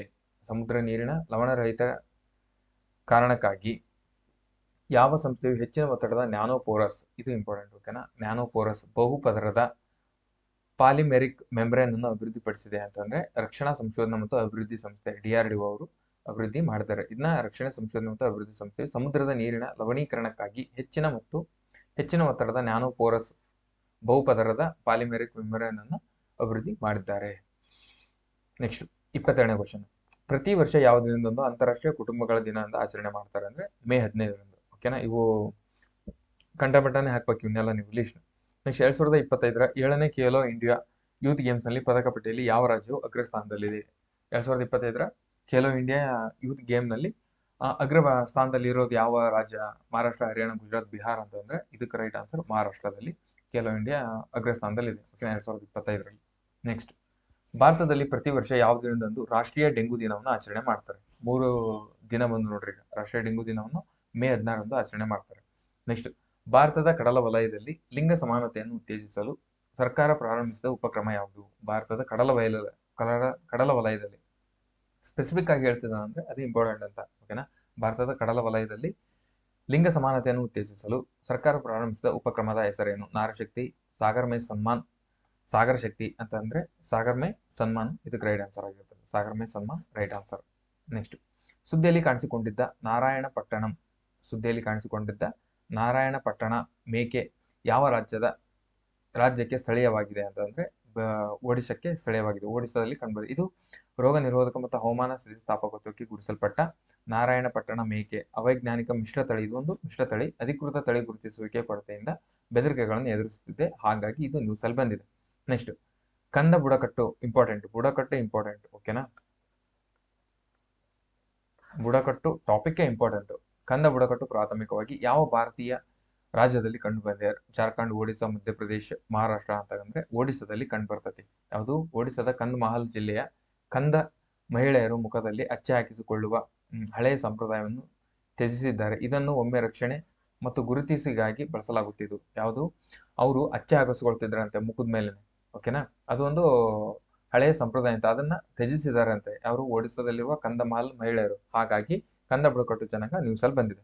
ನೆಕ್ಸ್ಟ್, ಇತ್ತೀಚೆಗೆ ಯಾವ ಈಶಾನ್ಯ ರಾಜ್ಯಗಳು ಇಂಪಾರ್ಟೆಂಟ್ ನೋಡ್ರಿ. ಈಶಾನ್ಯ ರಾಜ್ಯದಲ್ಲಿ ಯುತಾಲಿಯ ಮಲಕ್ಕನ್ ಎಂಬ ಹೊಸ ಚಿಟ್ಟೆ ಪ್ರಭೇದ ಗುರುತಿಸಲಾಗಿದೆ. ಅರುಣಾಚಲ ಪ್ರದೇಶ, ಅಸ್ಸಾಂ, ಮಣಿಪುರ, ನಾಗಾಲ್ಯಾಂಡ್ ಅಂದ್ರೆ ಅರುಣಾಚಲ ಪ್ರದೇಶದಲ್ಲಿ ಮಲ್ಕನ್ ಎಂಬ ಹೊಸ ಚಿಟ್ಟೆ ಪ್ರಭೇದವನ್ನು ಭಾರತದಲ್ಲಿ ಮೊದಲ ಬಾರಿಗೆ ಅರುಣಾಚಲ ಪ್ರದೇಶದಲ್ಲಿ ದಾಖಲಿಸಲಾಗಿದೆ. ಈ ಪ್ರಭೇದವು ಸಾಮಾನ್ಯವಾಗಿ ಇಂಡೋ ಆಸ್ಟ್ರೇಲಿಯನ್ ಭಾಗದಲ್ಲಿ ಕಂಡು ಬರ್ತದೆ, ಆದ್ರೆ ನಮ್ಮ ದೇಶದಲ್ಲಿ ಅರುಣಾಚಲ ಪ್ರದೇಶದಲ್ಲಿ ಕಂಡು ಬಂದಿದೆ, ಹಾಗಾಗಿ ಇದು ವಿಶೇಷ.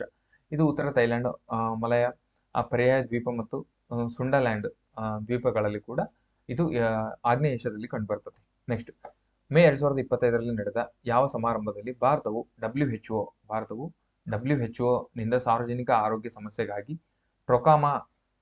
ಟ್ರೊಕೋಮಾ ನಿರ್ಮೂಲನೆ ಪ್ರಮಾಣ ಪತ್ರವನ್ನು ಸ್ವೀಕರಿಸಿದೆ? ಟ್ರೊಕೋಮಾ ನಿರ್ಮೂಲನೆ ಪ್ರಮಾಣ ಪತ್ರವನ್ನು ಭಾರತವು ಯಾವ ಸಮಾರಂಭದಲ್ಲಿ ಸ್ವೀಕರಿಸಿದೆ? ಓಕೆನಾ. 78ನೇ ವಿಶ್ವ ಆರೋಗ್ಯ ಸಭೆ ಜಿನೇವಾದಲ್ಲಿಂದ ಸ್ವೀಕಾರ ಮಾಡಿದೆ ಭಾರತ. ನೆಕ್ಸ್ಟ್, ವಿಶ್ವ ಜೇನುನೊಣ ದಿನವನ್ನು ಜಾಗತಿಕವಾಗಿ ಯಾವ ದಿನದಂದು ಆಚರಣೆ ಮಾಡಲಾಗುತ್ತದೆ? ಇದು 4ನೇ ಡೇಸ್ ಬಂದಿದ್ದು ನೋಡ್ರಿ. ಮೇ 20ರಂದು ವಿಶ್ವ ಜೇನುನೊಣ ದಿನ. ಇತ್ತೀಚೆಗೆ ಸುದ್ದಿಯಲ್ಲಿ ಕಾಣಿಸಿಕೊಂಡ ಇಂದ್ರಾಯಣಿ ನದಿ ರಿವರ್ ಸಿಸ್ಟಮ್, ಇದು ಬಹಳ ಇಂಪಾರ್ಟೆಂಟ್, ಓಕೆನಾ. ನದಿ ಮತ್ತು ಉಪನದಿ ಈ ಟಾಪಿಕ್, ಈ ಚಾಪ್ಟರ್ ಬಹಳ ಇಂಪಾರ್ಟೆಂಟ್. ಅದು ಕರ್ನಾಟಕದ ನದಿ ಕೇಳ್ಬೋದು, ಒಂದು ಭಾರತದ ನದಿ ಕೇಳ್ಬೋದು, ಅಥವಾ ಪ್ರಪಂಚದ ನದಿ ಕೇಳ್ಬೋದು. ನದಿ ಮತ್ತು ಉಪನದಿ ಮ್ಯಾಕ್ಸಿಮಮ್ ಕರ್ನಾಟಕದ ನದಿ ಮತ್ತು ಉಪನದಿ, ಭಾರತದ ನದಿ ಮತ್ತು ಉಪನದಿ ಬಹಳ ಕ್ವಶನ್ಸ್ ಕೇಳ್ತಾನೆ. ಹಾಗಾಗಿ ಬೇರೆ ದೇಶದ್ದು ಬೇರೆ ಕಂಟ್ರಿ ಕೂಡ ಕೇಳಿದಾನೆ, ಓಕೆನಾ. ಆರ್ಡರ್ ವೈಸ್ ಆಫ್ರಿಕಾದಲ್ಲಿ ಹರಿಯುವಂತ ನದಿಗಳನ್ನ ಆರ್ಡರ್ ವೈಸ್ ಕೂಡ ಕ್ವಶನ್ಸ್ ಬಂದಿದೆ. ಯಾವ ರೀತಿ ಕೇಳ್ದಂಗೆ ಗೊತ್ತಿಲ್ಲ, ಬಟ್ ನದಿ ಅನ್ನೋ ಟಾಪಿಕ್ ಇಂಪಾರ್ಟೆಂಟ್ ಅಷ್ಟೇ, ಓಕೆನಾ. ಇತ್ತೀಚೆಗೆ ಸುದ್ದಿಯಲ್ಲಿ ಕಾಣಿಸಿಕೊಂಡ ಇಂದ್ರಾಯಣಿ ನದಿ ಯಾವ ದೇಶದಲ್ಲ, ಇದು ರಾಜ್ಯದಲ್ಲಿ ಆಗ್ಬೇಕು. ಯಾವ ರಾಜ್ಯದಲ್ಲಿ ಹರಿಯುತ್ತದೆ? ಮಹಾರಾಷ್ಟ್ರ, ಕರ್ನಾಟಕ, ಮಧ್ಯಪ್ರದೇಶ ಅಂತ ಕೊಡ್ತಾನೆ. ಮಹಾರಾಷ್ಟ್ರದಲ್ಲಿ ಹರಿಯುತ್ತದೆ ಇದು, ಓಕೆನಾ. ನೆಕ್ಸ್ಟ್, ಹೆಚ್ಚಿನ ಮೌಲ್ಯದ ಸೈಬರ್ ಅಪರಾಧಗಳನ್ನು ಸ್ವಯಂ ನೋಂದಾಯಿಸಲು E0 ಉಪಕ್ರಮವನ್ನು ಯಾವ ಸಚಿವಾಲಯ ಆರಂಭಿಸಿದೆ? E0 ಎಂಬ ಉಪಕ್ರಮವು ಇದು ಸ್ವಯಂ ನೋಂದಾಯಿಸಲು ಯಾವುದಕ್ಕೆ ಸೈಬರ್ ಅಪರಾಧಗಳನ್ನ ರಿಜಿಸ್ಟರ್ ಮಾಡೋದು ಯಾವುದಂದ್ರೆ E0 ಉಪಕ್ರಮವನ್ನ ಯಾವ ಸಚಿವಾಲಯ ಪ್ರಾರಂಭ ಮಾಡಿದೆ? ಇದು ರಕ್ಷಣಾ ಸಚಿವಾಲಯ ಪ್ರಾರಂಭ ಮಾಡಿರ್ತದೆ. ಗೃಹ ಸಚಿವಾಲಯ, ಹೋಮ್ ಮಿನಿಸ್ಟ್ರಿ ಅವರು ಪ್ರಾರಂಭ ಮಾಡಿರ್ತಾರೆ. ಇದಕ್ಕೆ ಸೈಬರ್ ಅಪರಾಧಕ್ಕೆ ನಂಬರ್ ಏನಂದ್ರೆ 1930. ಇದು ಆಲ್ರೆಡಿ ಕ್ವಶನ್ ಆಗಿದೆ. ಓಕೆನಾ, 1930 ಇದು ಸೈಬರ್ ಅಪರಾಧಕ್ಕೆ ಸಂಬಂಧಿಸಿದಂತ ದೂರವಾಣಿ ಆಗಿರ್ತದೆ. ಓಕೆನಾ, ಇದು ಆಲ್ರೆಡಿ ಕ್ವಶನ್ ಬಂದಿದೆ. ನೆಕ್ಸ್ಟ್, ಭಾರತದ ಹೈ ಆಲ್ಟಿಟ್ಯೂಡ್ ಪ್ಲಾಟ್ಫಾರ್ಮ್ ಮೂಲ ಮಾದರಿಯನ್ನು ಸೌರಶಕ್ತಿ ಚಾಲಿತ ಮಾನವರಹಿತ ವಿಮಾನವನ್ನು ಯಾವ ಸಂಸ್ಥೆ ಅಭಿವೃದ್ಧಿಪಡಿಸಿದೆ? ಯಾವುದು? ಭಾರತದ ಹೈ ಆಲ್ಟಿಟ್ಯೂಡ್ ಪ್ಲಾಟ್ಫಾರ್ಮ್ ಅನ್ನು ರಾಷ್ಟ್ರೀಯ ಏರೋಸ್ಪೇಸ್ ಲ್ಯಾಬೊರೇಟರೀಸ್ ಇವರು ಅಭಿವೃದ್ಧಿಪಡಿಸಿದ್ದಾರೆ. ರಾಷ್ಟ್ರೀಯ ಏರೋಸ್ಪೇಸ್ ಲ್ಯಾಬೊರೇಟರಿ ಅವರು ಅಭಿವೃದ್ಧಿ ಮಾಡಿದ್ದಾರೆ. ಮುಲ್ಲಾ ಪೆರಿಯಾರ್ ಅಣೆಕಟ್ಟು, ಇದು ಆಲ್ರೆಡಿ ಹಳೆ ಕ್ವಶನ್ಸ್. ಓಕೆನಾ, ಮುಲ್ಲಾ ಪೆರಿಯಾರ್ ಅಣೆಕಟ್ಟನ್ನು ಯಾವ ನದಿ ಕಟ್ಟಿದ್ದಾರೆ? ಪೆರಿಯಾರ್ ನದಿಗೆ ಕಟ್ಟಿರ್ತಾರೆ. ಓಕೆ, ನೆಕ್ಸ್ಟ್, ಭಾರತದಲ್ಲಿ ಪ್ರತಿ ವರ್ಷ ಯಾವ ದಿನದಂದು ರಾಷ್ಟ್ರೀಯ ಭಯೋತ್ಪಾದನಾ ವಿರೋಧಿ ದಿನವನ್ನು ಆಚರಣೆ ಮಾಡ್ತಾರೆ ಅಂದ್ರೆ ಮೇ 21ರಂದು. 2025ರಲ್ಲಿ ಮೇ 21ರಂದು ಮಾಡ್ತಾರೆ. ತಮಿಳುನಾಡಿನ ಪೆರಂಬಂದೂರಿನಲ್ಲಿ ಆತ್ಮಹತ್ಯೆ ಬಾಂಬರ್ನಿಂದ ಹತ್ಯೆಗೀಡಾದ ಮಾಜಿ ಪ್ರಧಾನಿ ರಾಜೀವ್ ಗಾಂಧಿ ಅವರ ನೆನಪಿಗಾಗಿ ಮಾಡ್ತಾರೆ. ಮೇ 21 ಅಂತಾನು ಕ್ವಶನ್ ಕೇಳಿದಾನೆ. ಯಾರ ನೆನಪಿಗಾಗಿ ಅಂತಾನು ಕೂಡ ಕ್ವಶನ್ ಕೇಳಿದಾನೆ. ಎಲ್ಲಿ ಅಂತಾನು ಕೂಡ ಕ್ವಶನ್ ಕೇಳಿದಾನೆ. ಯಾವಾಗಿಂದ ಅಂತಾನು ಕೂಡ ಕ್ವಶನ್ ಕೇಳಿದಾನೆ. ಓಕೆನಾ, ಇದು ಏನ್ ಸ್ಲೈಡ್ ಇದೆ ಅಲ್ವಾ, ಇದ್ರ ಮೇಲೆ 3 ಕ್ವಶನ್ ಆಲ್ರೆಡಿ ಬಂದ್ಬಿಟ್ಟಿದ್ದಾವೆ. ನೆಕ್ಸ್ಟ್, ಇತ್ತೀಚೆಗೆ ಕರ್ನಾಟಕದಲ್ಲಿ ಭಾರತೀಯ ನೌಕಾಪಡೆಗೆ ಸೇರ್ಪಡೆಗೊಂಡ ಸಾಂಪ್ರದಾಯಿಕ ನಿರ್ಮಿಸಲಾದ ಹೊಲಿಗೆ ಹಡಗಿನ ಹೆಸರೇನು? ಓಕೆನಾ, what is the name of traditionally built stitched ship recently inducted by the Indian navy in Karnataka? INSV Samudra, INSV ಕ್ಯಾಂಡೆನ್ ಅಂತ ಇದೆ ಅಲ್ವಾ, ಆಪ್ಷನ್ 2 ಇದೆ ರೈಟ್ ಆನ್ಸರ್. INS ಕ್ಯಾಂಡೆನ್. ಓಕೆನಾ, ಇದೆ ಸೆಕೆಂಡ್ ಆಪ್ಷನ್ ರೈಟ್. ನೆಕ್ಸ್ಟ್, 37ನೇ ಕ್ವಶನ್, ಜರ್ಮನಿಯಲ್ಲಿ ನಡೆದ ಅಂತಾರಾಷ್ಟ್ರೀಯ ಶೂಟಿಂಗ್ ಸ್ಪೋರ್ಟ್ಸ್ ಫೆಡರೇಷನ್ ಜೂನಿಯರ್ ವಿಶ್ವಕಪ್ 2025ರ ಭಾರತಕ್ಕೆ ಮೊದಲ ಚಿನ್ನದ ಪದಕ ಗೆದ್ದವರು ಯಾರು ಅಂತ ಕೇಳಿದಾನೆ. ಓಕೆನಾ, ಇದಕ್ಕೆ ರೈಟ್ ಆನ್ಸರ್ ಕನಕ್ ಅವರು ವಿಶ್ವಕಪ್ 2025ರಲ್ಲಿ ಭಾರತದ ಮೊದಲ ಚಿನ್ನದ ಪದಕವನ್ನು ಗೆದ್ದ ಶೂಟಿಂಗ್ ನಲ್ಲಿ ಸ್ಪೋರ್ಟ್ಸ್ ಫೆಡರೇಷನ್ ಅವರು ಜೂನಿಯರ್ ವಿಶ್ವಕಪ್ ಗೆದ್ದವರು ಕನಕ್ ಅವರು ಆಗಿರ್ತಾರೆ. ಓಕೆನಾ, ಕನಕ್ ಸೋಲ್ನಲ್ಲಿ ನಡೆದ, ಇದು ಜರ್ಮನಿಯ ಸೋಲ್ನಲ್ಲಿ ನಡೀತೈತಿ. ಓಕೆನಾ, ಅಲ್ಲಿ ಕೇಳ್ತಾರೆ. ಇವರು ಭಾರತದ ಮೊದಲ ಚಿನ್ನದ ಪದಕ ಗೆದ್ದುಕೊಟ್ಟಾರೆ. ಇದು 10 ಮೀಟರ್ ಏರ್ ಪಿಸ್ತೂಲ್ ನಲ್ಲಿ ಗೆದ್ದಿದ್ದಾರೆ. ಓಕೆನಾ, ಆಮೇಲೆ ಕಳೆದ ವರ್ಷ ಲೀಮಾದಲ್ಲಿ ನಡೆದ ಜೂನಿಯರ್ ವಿಶ್ವ ಚಾಂಪಿಯನ್ ನಲ್ಲಿ ಕನಕ್ ಅವರು ಬೆಳ್ಳಿ ಪದಕವನ್ನು ಗೆದ್ದಿದ್ದರು. 2 ಬಾರಿ ಒಲಿಂಪಿಯನ್ ಆಗಿರುವಂತಹ ಯುರೋಪಿಯನ್ ಚಾಂಪಿಯನ್ ಆಗಿದ್ದ ಮಾಲ್ಡೋವಾದ ಅನ್ನಾ ಡೆಲ್ಸೆ ಅವರನ್ನ ಸೋಲಿಸಿ ಕನಕ್ ಅವರು ಗೆದ್ದಿದ್ದಾರೆ. ಕ್ವಶನ್ ಏನ್ ಕೇಳ್ಬೋದು ಅಂದ್ರೆ, ಯಾರನ್ನು ಸೋಲಿಸಿ ಕನಕ್ ಅವರು ಅಂತಾರಾಷ್ಟ್ರೀಯ ಶೂಟಿಂಗ್ ಸ್ಪೋರ್ಟ್ಸ್ ಫೆಡರೇಷನ್ ನಲ್ಲಿ ಜೂನಿಯರ್ ವಿಶ್ವಕಪ್ ಶೂಟರ್ ಕನಕ್ ಅವರು ಭಾರತದ ಮೊದಲ ಚಿನ್ನದ ಪದಕವನ್ನು ಗೆದ್ದರು ಅಂತ ಕೇಳಿದ್ರೆ ಅನ್ನಾ ಡೆಲ್ಸೆ ಅವರನ್ನು ಸೋಲಿಸಿದ್ರು. ಅವರು ಎಲ್ಲಿಯವರು ಅಂದ್ರೆ ಮಾಲ್ಡೋವಾದವರು. ಓಕೆನಾ, ನೆಕ್ಸ್ಟ್, ಮಾನವೀಯ ದುರಂತವನ್ನು ದಾಖಲಿಸಲು ಅಪರೂಪದ ಕನ್ನಡ ಶಾಸನವು ಯಾವ ಭಾರತೀಯ ರಾಜ್ಯದಲ್ಲಿ ಪತ್ತೆಯಾಗಿದೆ? ತಮಿಳುನಾಡು, ಆಂಧ್ರ ಪ್ರದೇಶ್, ಕರ್ನಾಟಕ, ಮಹಾರಾಷ್ಟ್ರದಲ್ಲಿ ಪತ್ತೆಯಾಗಿದೆ. ಯಾವುದರಲ್ಲಿ ಅಂದ್ರೆ ಕರ್ನಾಟಕದಲ್ಲಿ ಪತ್ತೆಯಾಗಿದೆ. ಓಕೆನಾ, ನೆಕ್ಸ್ಟ್, ಇತ್ತೀಚೆಗೆ ಸುದ್ದಿಯಲ್ಲಿ ಕಾಣಿಸಿಕೊಂಡಿದ್ದ ಮಂಜಾಲ ಸರೋವರ ನ್ಯೂಸ್ ಅಲ್ಲಿ ಬಂದಿದೆ ಅಂದ್ರೆ ಇದು ಇಂಪಾರ್ಟೆಂಟ್ ಅಂತ. ಓಕೆನಾ, ಸರೋವರಗಳು ಬಂದದ್ದು ನ್ಯೂಸ್ ಅಲ್ಲಿ ಬಂದಿದೆ ಅಂದ್ರೆ ನಾವು ಓದುವಾಗ ಎಲ್ಲ ಜಿಯೋಗ್ರಫಿ ಬುಕ್ ಅಲ್ಲಿ ಹಂಗ ಓದಿರೋದಿಲ್ಲ. ಕರೆಂಟ್ ಅಫೇರ್ಸ್ ಅಲ್ಲಿ ಬಂದಿದೆ ಅಂದ್ರೆ ಅಲ್ಲಿ ಕ್ವಶನ್ ಎತ್ತಾಗ್ತದೆ. ಓಕೆನಾ, ಮಂಜಾಲ ಸರೋವರ ಎಲ್ಲಿ ಕಂಡು ಬಂದಿದೆ? ರಷ್ಯಾ, ಇಂಡೋನೇಷ್ಯಾ, ಈಜಿಪ್ಟ್, ವಿಯೆಟ್ನಾಂ ಅಂತ ಕೇಳಿದ್ರೆ ಇದಕ್ಕೆ ರೈಟ್ ಆನ್ಸರ್ ಈಜಿಪ್ಟ್. ಓಕೆನಾ, ಈಜಿಪ್ಟ್ ಇದು ಆಫ್ರಿಕಾ ಖಂಡ, ಬಹಳ ಇಂಪಾರ್ಟೆಂಟ್. ಯಾವಾಗಲೂ ಹೇಳ್ತೀನಿ ನಾನು, ಈಜಿಪ್ಟ್ ಅಲ್ಲಿ ಮಂಜಾಲ ಸರೋವರ ಕಂಡು ಬಂದಿದೆ. ಇದು ಕೈರೋದಲ್ಲಿರುವ ರಾಷ್ಟ್ರೀಯ ಸಾಗರಶಾಸ್ತ್ರ ಮತ್ತು ಮೀನುಗಾರಿಕೆ ಸಂಸ್ಥೆಯ ಸಂಶೋಧಕರು 2015ರಿಂದ 2022ರವರೆಗೆ ಈಜಿಪ್ಟ್ನ ಮಂಜಾಲ ಸರೋವರವನ್ನು ಅಧ್ಯಯನ ಮಾಡಿದರು. ಓಕೆನಾ, ಸರೋವರದಲ್ಲಿ ಹೂಳೆತ್ತುವುದರಿಂದ 2022ರಲ್ಲಿ 2015ಕ್ಕೆ ಹೋಲಿಸಿದರೆ ಹೆಚ್ಚಿನ ಲವಣಾಂಶವು ಮತ್ತು ಕಡಿಮೆ ಪೋಷಕಾಂಶದ ಮಟ್ಟಗಳು ಕಂಡು ಬಂದಿದೆ. ಇದು ಅಧ್ಯಯನವು ಕಂಡು ಬಂದಿದೆ ಅಂದ್ರೆ ಅಲ್ಲಿ ಲವಣಾಂಶವು ಮತ್ತು ಪೋಷಕಾಂಶದ ಮಟ್ಟವು ಕಂಡು ಬಂದಿದೆ, ಹೆಚ್ಚಿಗೆ ಆಗಿದೆ ಅಂತ ಅಲ್ಲಿ. ಹಾಗಾಗಿ ಈಜಿಪ್ಟ್ ನಲ್ಲಿ ಕಂಡು ಬಂದ ಮಂಜಾಲ ಸರೋವರವು ನ್ಯೂಸ್ ಅಲ್ಲಿ ಬಂದಿದೆ. ಓಕೆ, ನೆಕ್ಸ್ಟ್, 2025ರ ಮೀನುಗಾರಿಕೆ ಕಾರ್ಯದರ್ಶಿಗಳ ಸಮ್ಮೇಳನ ಎಲ್ಲಿ ನಡೆಯಿತು? ಚೆನ್ನೈ, ಹೈದರಾಬಾದ್, ನವದೆಹಲಿ, ಭೂಪಾಲ್ ಅಂತ ಅಂದ್ರೆ ನವದೆಹಲಿಯಲ್ಲಿ ನಡೆಯುತ್ತೆ. ಮೀನುಗಾರಿಕೆ, ಪಶುಸಂಗೋಪನೆ ಮತ್ತು ಹೈನುಗಾರಿಕೆ ಸಚಿವಾಲಯದ ಅಧೀನದಲ್ಲಿರುವ ಮೀನುಗಾರಿಕೆ ಇಲಾಖೆಯು ಮೇ 23, 2025ರಂದು ದೆಹಲಿಯಲ್ಲಿ ನಡೆಯಿತು. ಓಕೆನಾ, ನೆಕ್ಸ್ಟ್, ಭಾರತದ ಮೊದಲ ವಿದ್ಯುತ್ ಮೋಟಾರ್ ಚಾಲಿತ ಅರೆ ಕ್ರಯೋಜೆನಿಕ್ ಇಂಜಿನ್ ಅನ್ನು ಯಾವ ಏರೋಸ್ಪೇಸ್ ಕಂಪನಿ ಯಶಸ್ವಿಯಾಗಿ ಪರೀಕ್ಷಿಸಿತು? ಓಕೆನಾ, ಧ್ರುವ ಸ್ಪೇಸ್, ಅಗ್ನಿಕುಲ್, ಇದಕ್ಕೆ right answer Agnikul right answer. ಓಕೆನಾ, 2025 ಮೇ 23ರಂದು ಚೆನ್ನೈ ಮೂಲದ ಸ್ಟಾರ್ಟ್ಅಪ್ ಅಗ್ನಿಕುಲ್ ಕಾಸ್ಮೋಸ್ ಭಾರತದ ಮೊದಲ ಅಂತ ಬಂದ್ರೆ ಇಂಪಾರ್ಟೆಂಟ್, ಮೊದಲ ಎಲೆಕ್ಟ್ರಿಕ್ ಮೋಟಾರ್ ಚಾಲಿತ ಅರೆ ಕ್ರಯೋಜೆನಿಕ್ ಇಂಜಿನ್ ಅನ್ನು ಯಶಸ್ವಿಯಾಗಿ ಪರೀಕ್ಷಿಸಿದೆ. ಓಕೆನಾ. ನೆಕ್ಸ್ಟ್ ಯೋಜನೆ ಅಲಂಕಾರ್ ಯಾವ ರಾಜ್ಯ ಸರ್ಕಾರದ ಶೈಕ್ಷಣಿಕ ಸುಧಾರಣಾ ಉಪಕ್ರಮವಾಗಿದೆ. ಅಂದ್ರೆ ಒಂದು ಯೋಜನೆ ಐತೆ ಯಾವ್ದಂದ್ರೆ ಅಲಂಕಾರ್ ಅನ್ನೋದು, ಅದು ಯಾವ್ದಕ್ಕೆ ಸಂಬಂಧಿಸಿದಂದ್ರೆ ಶಿಕ್ಷಣಕ್ಕೆ ಸಂಬಂಧಿಸಿದಂತೆ ಅದು ಯಾವ ರಾಜ್ಯ ಅದನ್ನ ಲಾಂಚ್ ಮಾಡಿದೆ ಅಂತ ಕೇಳಿದ್ರೆ ಬಿಹಾರ್, ಮಧ್ಯಪ್ರದೇಶ, ಉತ್ತರ ಪ್ರದೇಶ, ಗುಜರಾತ್ ಅಂತಂದ್ರೆ ಉತ್ತರ ಪ್ರದೇಶದಲ್ಲಿ ಸ್ಟಾರ್ಟ್ ಮಾಡಿದ್ದಾರೆ. ಉತ್ತರ ಪ್ರದೇಶದಲ್ಲಿ ಪ್ರಧಾನಮಂತ್ರಿ ಅವರ ಅಧ್ಯಕ್ಷತೆಯಲ್ಲಿ ಸ್ಟಾರ್ಟ್ ಮಾಡಿದ್ದಾರೆ. ನೆಕ್ಸ್ಟ್ 2025ರ ಏಷ್ಯನ್ ಅಥ್ಲೆಟಿಕ್ಸ್ ಚಾಂಪಿಯನ್ಶಿಪ್ ನ ಆತಿಥ್ಯ ವಹಿಸಿದ ದೇಶ ಯಾವುದು? ಏಷ್ಯನ್ ಅಥ್ಲೆಟಿಕ್ಸ್ ಚಾಂಪಿಯನ್ಶಿಪ್ ಇಂಥ ಕ್ವಶನ್ ಕೇಳ್ತಾರೆ. 2025ರ ಏಷ್ಯನ್ ಅಥ್ಲೆಟಿಕ್ಸ್ ಚಾಂಪಿಯನ್ಶಿಪ್ ನ ಆತಿಥ್ಯ ವಹಿಸಿದ ದೇಶ ಯಾವುದು? ಇಂಡೋನೇಷ್ಯಾ, ಚೀನಾ, ದಕ್ಷಿಣ ಕೊರಿಯಾ, ಜಪಾನ್. ಅಂದ್ರೆ ದಕ್ಷಿಣ ಕೊರಿಯಾ. ಇಂಪಾರ್ಟೆಂಟ್ ಇದು, ಓಕೆನಾ, ನೆಗ್ಲೆಕ್ಟ್ ಮಾಡಬೇಡಿ. ದಕ್ಷಿಣ ಕೊರಿಯಾ ಇದಕ್ಕೆ ರೈಟ್ ಆನ್ಸರ್. 26ನೇ ಏಷ್ಯನ್ ಅಥ್ಲೆಟಿಕ್ಸ್ ಚಾಂಪಿಯನ್ಶಿಪ್ 2025ರ ದಕ್ಷಿಣ ಕೊರಿಯಾದ ಭೂಮಿಯಲ್ಲಿ ಮೇ 27ರಿಂದ 31ರವರೆಗೆ ನಡೆಯಿತು. ಓಕೆ. ನೆಕ್ಸ್ಟ್ 2024-25ನೇ ಆರ್ಥಿಕ ವರ್ಷದಲ್ಲಿ ಯಾವ ವಲಯವು ಅತಿ ಹೆಚ್ಚು ವಿದೇಶಿ ನೇರ ಹೂಡಿಕೆ ಇಕ್ವಿಟಿ ಒಳಹರಿವನ್ನು ಪಡೆದುಕೊಂಡಿದೆ? ಸೇವೆಗಳು, ಕೃಷಿ, ಕಂಪ್ಯೂಟರ್, ಸಾಫ್ಟ್ವೇರ್ ಮತ್ತು ಹಾರ್ಡ್ವೇರ್ ಅಂತ ಕೇಳಿದ್ರೆ ಇದಕ್ಕೆ ರೈಟ್ ಆನ್ಸರ್ ಸೇವೆಗಳು. 2024-25ರ ಆರ್ಥಿಕ ವರ್ಷದಲ್ಲಿ ದಾಖಲೆ ಯುಎಸ್ಡಿ 81.4% ಕೋಟಿ ವಿದೇಶಿ ನೇರ ಹೂಡಿಕೆ ಆಕರ್ಷಿಸಿದೆ. ನೆಕ್ಸ್ಟ್ ಭಾರತದ ಮೊದಲ ಕೃತಕ ಬುದ್ಧಿಮತ್ತೆ ಕೇಂದ್ರಿತ ವಿಶೇಷ ಆರ್ಥಿಕ ವಲಯವನ್ನು ಯಾವ ರಾಜ್ಯದಲ್ಲಿ ಘೋಷಿಸಲಾಗಿದೆ? ಓಕೆನಾ. ವಿಶೇಷ ಆರ್ಥಿಕ ವಲಯ, ಕೃತಕ ಬುದ್ಧಿಮತ್ತೆಗೆ ಕೇಂದ್ರಿತ ವಿಶೇಷ ಆರ್ಥಿಕ ವಲಯ ಅಂದ್ರೆ AI artificial intelligence special economic zone ಅನ್ನು ಯಾವ ರಾಜ್ಯದಲ್ಲಿ ಘೋಷಣೆ ಮಾಡಿದ್ದಾರೆ? ಇಂಪಾರ್ಟೆಂಟ್ ಇದು, ಓಕೆನಾ. AI ಬಂತಂದ್ರೆ ಇಂಪಾರ್ಟೆಂಟ್, ಓಕೆನಾ. ಕೃತಕ ಬುದ್ಧಿಮತ್ತೆ ಬಗ್ಗೆ ಯಾವಾಗ ಕೇಳ್ತಾನೆ ಅದರಲ್ಲಿ ಭಾರತದ ಮೊದಲ ಅಂತ ಕೇಳಿದಾನೆ, ಓಕೆನಾ. ಛತ್ತೀಸ್ಗಢ, ಕರ್ನಾಟಕ, ಮಹಾರಾಷ್ಟ್ರ, ಕೇರಳ ಅಂತಂದ್ರೆ ಛತ್ತೀಸ್ಗಢ. ಭಾರತದ ಮೊದಲ ಕೃತಕ ಬುದ್ಧಿಮತ್ತೆ ಕೇಂದ್ರಿತ ವಿಶೇಷ ಆರ್ಥಿಕ ವಲಯವನ್ನು ಛತ್ತೀಸ್ಗಢದ ನವರಾಯ್ಪುರದಲ್ಲಿ ಘೋಷಣೆ ಮಾಡಲಾಗಿದೆ. 2025ರ ಅಮೆರಿಕದ ಮ್ಯೂಸಿಕ್ ಅವಾರ್ಡ್ ಗೆದ್ದ ಭಾರತದ ಮೊದಲ ಭಾರತೀಯ ಮೂಲದ ಸಂಗೀತಗಾರ ಯಾರು? ರಸಿಕಾ ಶೇಖರ್, ರಾಜ್ಕುಮಾರಿ, ಅದಿತಿ ರಮೇಶ್ ಅಂತ ಕೇಳಿದ್ರೆ ಇದಕ್ಕೆ ರೈಟ್ ಆನ್ಸರ್ ರಾಜ್ಕುಮಾರಿ, ಓಕೆನಾ. ಭಾರತದ ಮೊದಲ ರ್ಯಾಪರ್ ಮತ್ತು ಗಾಯಕ ಗೀತನೆ ರಚನೆಕಾರರು ರಾಜ್ಕುಮಾರಿ 2025ರ ಅಮೆರಿಕನ್ ಮ್ಯೂಸಿಕ್ ಅವಾರ್ಡ್ ಅಲ್ಲಿ ಗೆದ್ದಿದ್ದಾರೆ, ಓಕೆನಾ. ನೆಕ್ಸ್ಟ್ ಪ್ರತಿ ವರ್ಷ ಯಾವ ದಿನವನ್ನು ಅಂತಾರಾಷ್ಟ್ರೀಯ ಮೌಂಟ್ ಎವರೆಸ್ಟ್ ದಿನವನ್ನು ಆಚರಿಸಲಾಗುತ್ತದೆ? ಪ್ರತಿ ವರ್ಷ ಮೌಂಟ್ ಎವರೆಸ್ಟ್ ದಿನವನ್ನು ಆಚರಣೆ ಮಾಡ್ತಾರೆ. ಇದು 5ನೇ ದಿನ ನೋಡ್ರಿ, ಮೇ 29 ಡೇಸ್ ಬಂದಿದ್ದು 5ನೇದು ಈ ಕ್ವಶನ್ ಈ ಕ್ಲಾಸಲ್ಲಿ. ನೆಕ್ಸ್ಟ್ ಅಂತಾರಾಷ್ಟ್ರೀಯ ಸೈಬರ್ ಅಪರಾಧ ಸಿಂಡಿಕೇಟ್ಗಳನ್ನು ನಿಗ್ರಹಿಸಲು ಸಿಬಿಐ ಇತ್ತೀಚೆಗೆ ಪ್ರಾರಂಭಿಸಿದ ಕಾರ್ಯಾಚರಣೆ ಹೆಸರೇನು? ಸಿಬಿಐ ಇತ್ತೀಚೆಗೆ ಮಾಡಿದಂತಹ ಸೈಬರ್ ಅಪರಾಧ ಸಿಂಡಿಕೇಟ್ಗಳನ್ನು ನಿಗ್ರಹಿಸಲು ಪ್ರಾರಂಭಿಸಿದ ಕಾರ್ಯಾಚರಣೆ ಹೆಸರೇನು? ಡಿಜಿಟಲ್ ಸಿಲ್ಡೋ ಅಥವಾ ಸೂರ್ಯನ ವಿಜಯ್ ಚಕ್ರವಿ ಅಂತಂದ್ರೆ ಚಕ್ರವಿ ರೈಟ್ ಆನ್ಸರ್. ಆಪರೇಷನ್ ಚಕ್ರವಿ ಇದನ್ನ ಕೇಂದ್ರ ತನಿಖಾ ದಳ ಸಿಬಿಐ ಅವರು ಆಪರೇಷನ್ ಚಕ್ರವಿ ಅಡಿಯಲ್ಲಿ ಅಂತಾರಾಷ್ಟ್ರೀಯ ಸೈಬರ್ ಅಪರಾಧ ಸಿಂಡಿಕೇಟ್ ನ ಆರೋಪಿ ಸದಸ್ಯರನ್ನು ಬಂಧಿಸಿದೆ. ಹಾಗಾಗಿ ಇದು ಸಲ ಬಂದಿದೆ. ನೆಕ್ಸ್ಟ್ 2016 HO3 ಎಂಬ ಕ್ಷುದ್ರ ಗ್ರಹದಿಂದ ಮಾದರಿಗಳನ್ನು ಸಂಗ್ರಹಿಸಲು ಇತ್ತೀಚೆಗೆ ಟಿಯಾನ್ವೆನ್ 2 ತನಿಖೆಯನ್ನು ಯಾವ ದೇಶ ಪ್ರಾರಂಭಿಸಿತು? ಚೀನಾ, ರಷ್ಯಾ, ಜಪಾನ್, ಭಾರತ ಅಂತಂದ್ರೆ ಚೀನಾದವರು ಇದನ್ನ ಸ್ಟಾರ್ಟ್ ಮಾಡಿದ್ದಾರೆ, ಓಕೆನಾ.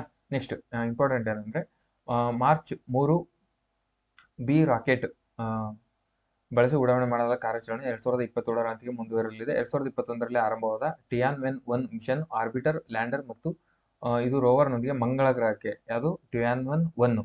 ಆಮೇಲೆ ಟಿಯಾನ್ವೆನ್ 3 ಇದು 2028ಕ್ಕೆ, ಇದು ಎಲ್ಲಿಗೆ ಅಂದ್ರೆ ಮಂಗಳ ಗ್ರಹಕ್ಕೆ. ನೆಕ್ಸ್ಟ್ ಟಿಯಾನ್ವೆನ್ 4 2030ಕ್ಕೆ, ಇದು ಎಲ್ಲಿಗೆ ಅಂದ್ರೆ ಗುರು ಗ್ರಹಕ್ಕೆ. ಇವಿಷ್ಟು ಕೂಡ ಚೀನಾದ ಪ್ರಾಜೆಕ್ಟ್ಗಳಾಗಿರ್ತವೆ. ನೆಕ್ಸ್ಟ್ ಕೊನೆ ಕ್ವಶನ್ ಇದು, ಓಕೆನಾ. ಈ ತಿಂಗಳಿನ ಮೇ ತಿಂಗಳಿನ ಕೊನೆ ಕ್ವಶನ್ ಇದು, 50ನೇ ಕ್ವಶನ್. ಈ ಕೆಳಗಿನವುಗಳಲ್ಲಿ ಯಾವುದು ಗುಜರಾತ್ ರಾಜ್ಯದ ರಾಜ್ಯ ಪಕ್ಷಿಯಾಗಿದೆ? ಓಕೆನಾ. Great hornbill, Indian roller, greater flamingo, ಬೆಟ್ಟದ ಮೈನಾ ಅಂತ ಕೇಳಿದ್ರೆ ಇದಕ್ಕೆ ರೈಟ್ ಆನ್ಸರ್ ಅಂದ್ರೆ ಗ್ರೇಟರ್ ಫ್ಲೆಮಿಂಗೋ ಇದಕ್ಕೆ ರೈಟ್ ಆನ್ಸರ್ ಆಗಿರ್ತದೆ. ಓಕೆ, ಐ ಹೋಪ್ ಇದು ನಿಮ್ಮ ಕ್ಲಾಸಸ್ ಯೂಸ್ ಆಗಿದೆ ಅಂತ ಭಾವಿಸ್ತೀನಿ. ಇದರಲ್ಲಿ ದೇಶದ ಮೊದಲ, ಪ್ರಪಂಚದ ಮೊದಲ ಆರ್ಟಿಫಿಷಿಯಲ್ ಇಂಟೆಲಿಜೆನ್ಸ್, ಆಮೇಲೆ ಸ್ಯಾಟಲೈಟ್ಸ್, ಈ ತರ ಏನೇನು ಕ್ವಶನ್ಸ್ ಬಂದಿದ್ದಾವೆ ಇಂಪಾರ್ಟೆಂಟ್ ಅಂತಲ್ಲ ಅಂಥವ್ನು ಮಾತ್ರ ಫೋಕಸ್ಡ್ ಆಗಿ ನೋಡ್ಕೊಳ್ಳಿ. ಕ್ಲಾಸಸ್ ಇದಕ್ಕೆ ಇದು ಕೂಡ ಜಾಯ್ನ್ ಆಗ್ರಿ. ಆಮೇಲೆ ಇಂಡಸ್ಟ್ರಿಯಲ್ ಎಕ್ಸ್ಟೆನ್ಷನ್ ಆಫೀಸರ್ಗೆ ಅದಕ್ಕಂತ ಸಪ್ರೇಟ್ 100 ಡೇ ಟಾರ್ಗೆಟ್ ಏನು ಮಾಡ್ತಿದ್ದೀನಿ ಅದ್ರ ಈಗ ಆಲ್ರೆಡಿ 50 ಡೇ ಕಂಪ್ಲೀಟ್ ಆಗಿರೋದ್ರಿಂದ ಉಳಿದ 50 ಡೇ ಟಾರ್ಗೆಟ್ಗೆ ನಿಮ್ಗೆ ಯಾರಿಗಾದ್ರೂ ಇಂಟ್ರೆಸ್ಟ್ ಇದ್ರೆ ಅದು ಕೂಡ ಜಾಯ್ನ್ ಆಗ್ಬೋದು. ಡಿಸ್ಕ್ರಿಪ್ಷನ್ನಲ್ಲಿರುವ ಟೆಲಿಗ್ರಾಮ್ಗೆ ಜಾಯ್ನ್ ಆಗಿ ಅಲ್ಲಿ ನಮ್ಮನ್ನ ಕಾಂಟ್ಯಾಕ್ಟ್ ಮಾಡ್ಬೋದಾಗಿರುತ್ತೆ. ಈ PDF ಅನ್ನು ಕೂಡ ನಾನು ಅಲ್ಲೇ ಸೆಂಡ್ ಮಾಡ್ತೀನಿ, ಅಲ್ಲಿ ನೀವು ಅದನ್ನ ಕಲೆಕ್ಟ್ ಮಾಡ್ಕೋಬೋದು ಅಂತ ಹೇಳ್ತಾ ಇವತ್ತಿನ ಕ್ಲಾಸ್ನ ಈಗ ಎಂಡ್ ಮಾಡ್ತಿದ್ದೀನಿ. ಇಲ್ಲಿವರೆಗೂ ನಾನು ಕ್ಲಾಸ್ ನೋಡಿದವರಿಗೆ ಥ್ಯಾಂಕ್ ಯು ವೆರಿ ಮಚ್.